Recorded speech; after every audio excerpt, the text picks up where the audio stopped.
Hello, this is Wambui Bahati. Wambui made it. Welcome. I went live last Thursday because I just wanted to touch base with everybody, and I wanted to thank all the people who had subscribed, and I really wanted to thank all the people who had left lovely comments and who um, said they really appreciated my videos. And I want to tell you that really means a whole lot to me. And so on that, when I was live Thursday, I said that I would come back on today. I don't think, I'm thinking that perhaps I'll maybe come live once a month and do what I call Crafty talk. And that's what I am going to do today. I'm just going to talk a little bit about crafting. If anybody joins or you're watching this replay, then yeah, it's just how I believe that crafting is powerful. I love crafters. I love people who make things, who create things with their hands. And my history is that I'm from North Carolina, and it is no secret, I was born in 1950 in Greensboro, North Carolina. And my mother, my grandmother, and my aunt sewed. They were sewers. And we had that Singer sewing machine with the pedal where you put both feet go on and it goes back and forth. And that's what I grew up looking at. I grew up innately knowing how to use that Singer machine. And it was a thing where we never, where a lot of children were perhaps excited about going shopping in stores to buy clothes when school started. We were excited. Every year I was excited to go to the fabric store to see what was in the fabric store, because it was from the fabric store is where we bought the fabric that we would be used to make our school clothes. The same with summer. At the beginning of summer, it was we'd go fabric shopping. Instead of clothes shopping, we'd go fabric shopping to buy fabric to make shorts and to make all of our summer clothes. And so sewing was just something that I just thought everybody did. I thought that was the way of the world, is that everybody just sewed. And it wasn't until I was in high school that I started getting excited about actually going to the store and buying garments that were already made. Now, my mother loved to sew. That was her thing. My mother was not a camper. My mother, well, she did bowl. That was about it. She bowled, but she didn't have any other activities really outside of her church activities. The only activities she participated in was in her home, and that was sewing. And she could just get lost in sewing and sew for hours and for even days. And she made all of her own clothes, and she was so proud of them. And my mother was one of those people who, she didn't wait for somebody to her that she looked good or how wonderful she was. She did that herself. And I remember bringing friends to my house, and my mother would actually put on a fashion show with the clothes that she'd made, because she was always so proud of everything. And she'd say, "Let me show you this. I made this. Isn't this something? I'm going to wear this to church next Sunday. And this, I know I'm going to look good." And so that was my mother. And so I got into sewing, and then I discovered that there were things in the store. And then I just kind of like drifted away from that whole crafting scene for a little while. And it wasn't until really that I got serious about crafting again. I'm going to say maybe 20, 15 years ago that I got serious.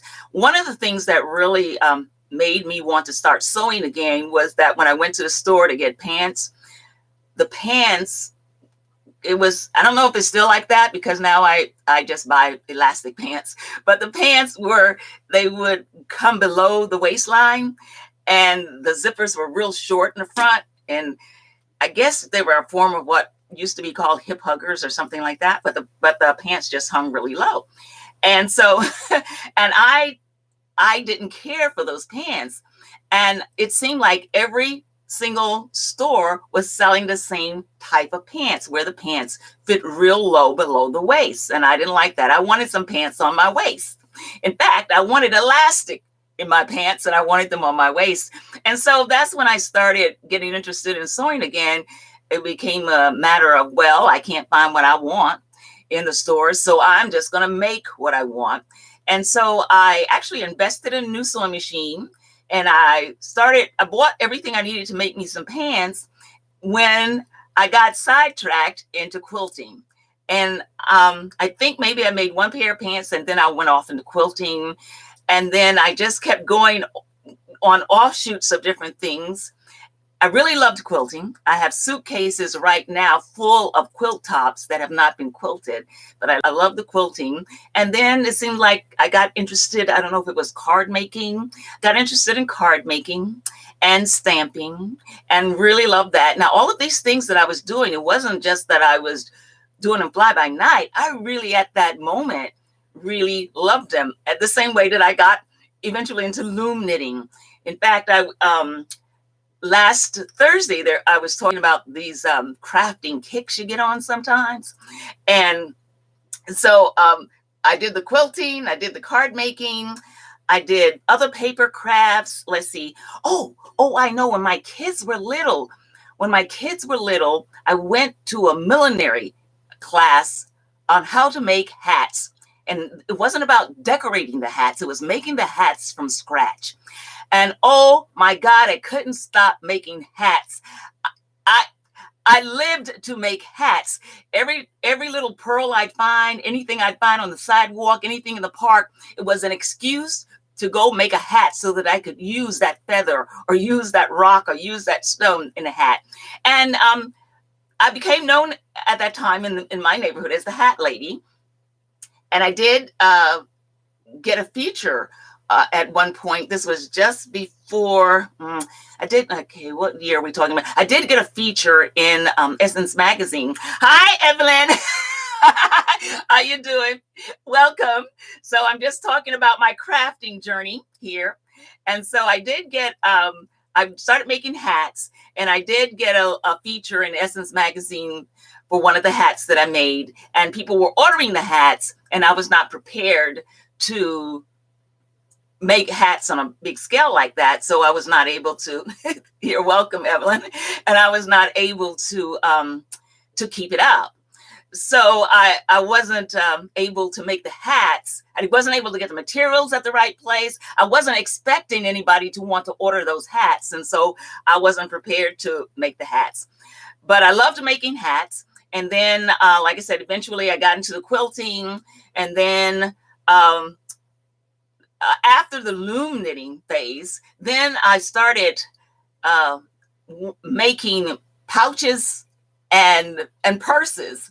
And I loved the idea. I loved putting zippers in things. And so here's some of the pouches that I made. I made a lot of pouches. Hi, Carrie. How you doing? Made a lot of pouches, always lined them. I got these gold and silver zippers from an Etsy shop. Oh, while I'm on Etsy, let me tell you about how I got thrown off of Etsy. This is the pouch that got me thrown off of Etsy. This is about 5 years ago. This is the pouch that got me thrown off of Etsy.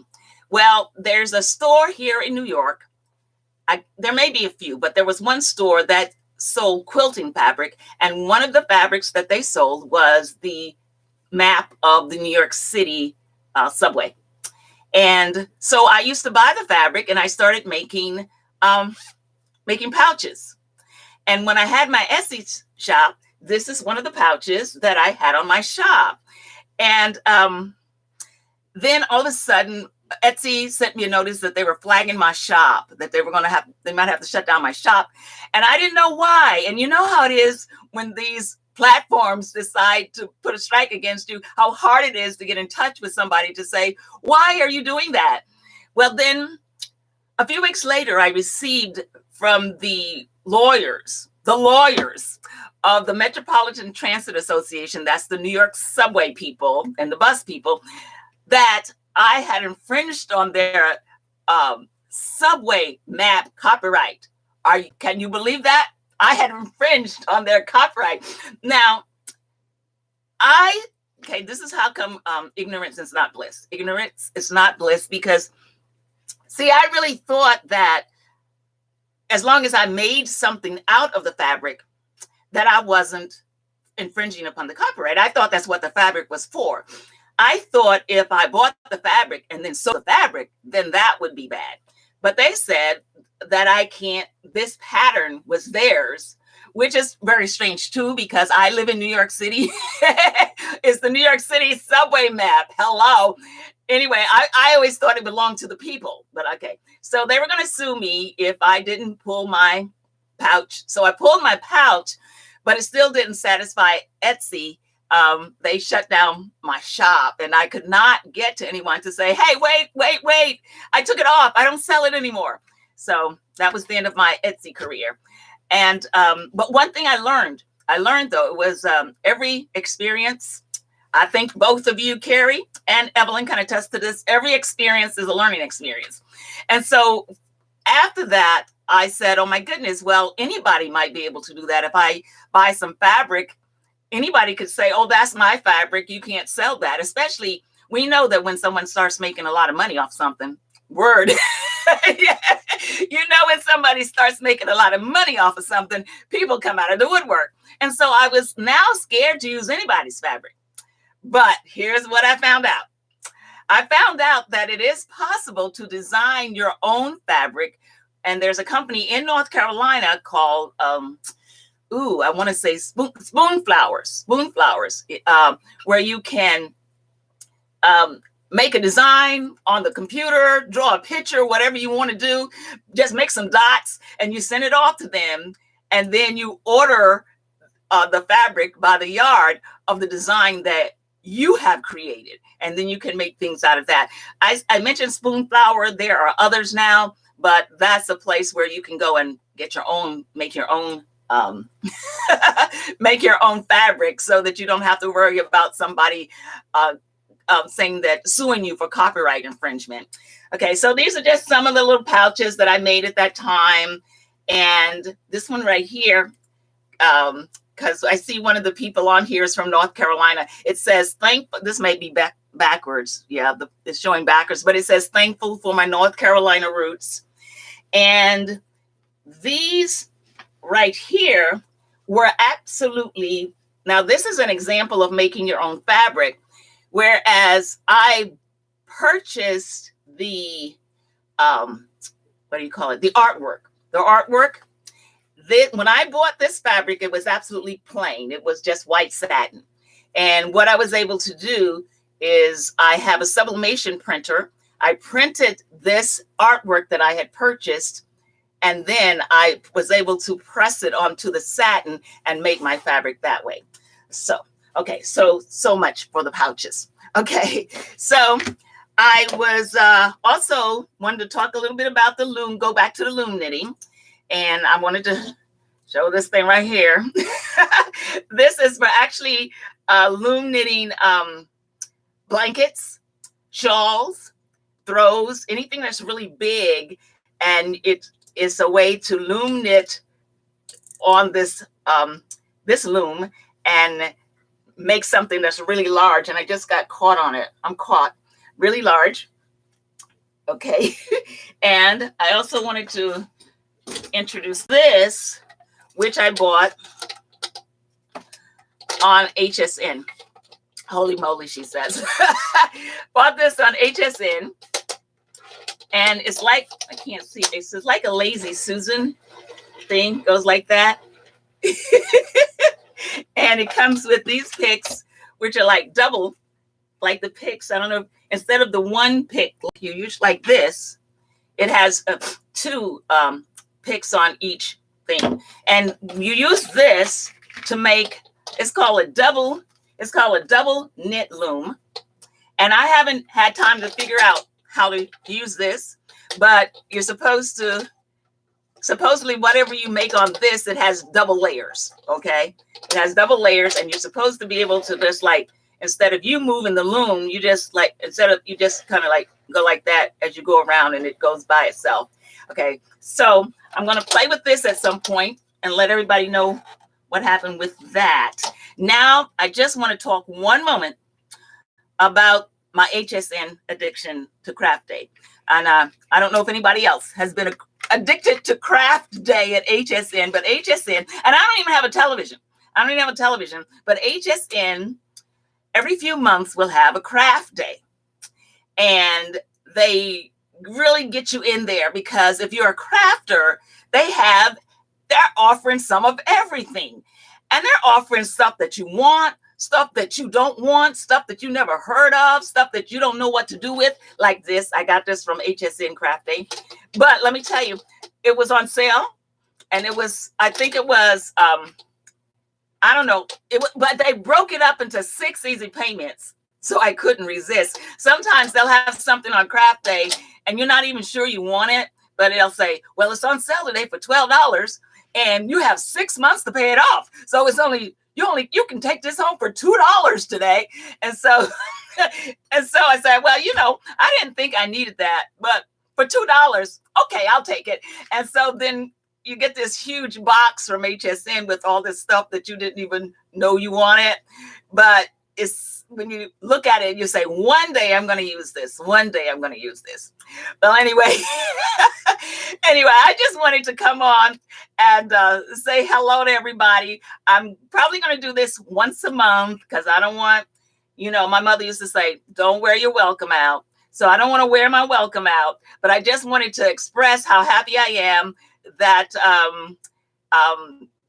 everybody seems like to really appreciate the videos that I've been making and showing how to do the loom knitting, and that just let me know whatever other direction you might want to go in. And I am willing to go in that direction because I'm sure that somewhere in all of this stuff, I have the equipment. It's just buried somewhere. Oh. I got to mention the Cricut machine. Okay. The Cricut cutting machine. In fact, that is what I cut this design on, this design right here. And that is how I cut her out of the Cricut machine. There's a machine that just cuts vinyl. These were cut with the Cricut machine. It's everything's backwards here, but this says meet me in Harlem.